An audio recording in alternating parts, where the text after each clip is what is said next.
जय जगन्नाथ। समस्त को साष्टांग प्रणाम। आमे आगु आलोचना कले प्रणाम कले समस्त दुख तीनोटी दुख आदि भौतिक आदि दैविक आध्यात्मिक कष्ट व दुख नष्ट हेब। किंतु मनरे प्रश्न आसे आमे तो प्रत्येक दिन प्रणाम करुचु ताहले आम कष्ट व दुख दूर हेउना कहीं। देखंतु आमे प्रणाम करिवार गोटे विधि अछि।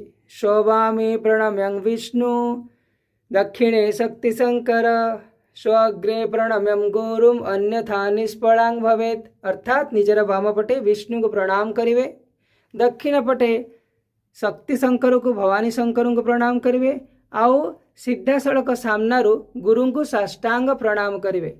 साष्टांग अर्थात 8टी अंग स्पर्श हवा दरकार प्रणाम कला बेले आपणकर, जेमती कि 2 पाद 2 आंठू 2 हाथ हे गला 6, हृदय 7 एवं मुंड भी तले लगी तो 8 ए सबुतक लगी 8टी अंग तले लगे आपण प्रणाम करेंगे। प्रणाम कला बेले आपणकर हृदयर सहकार प्रणाम करंतु।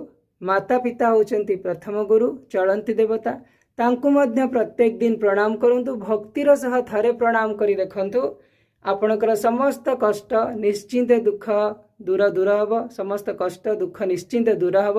जय जगन्नाथ। समस्त को आउ थरे प्रणाम।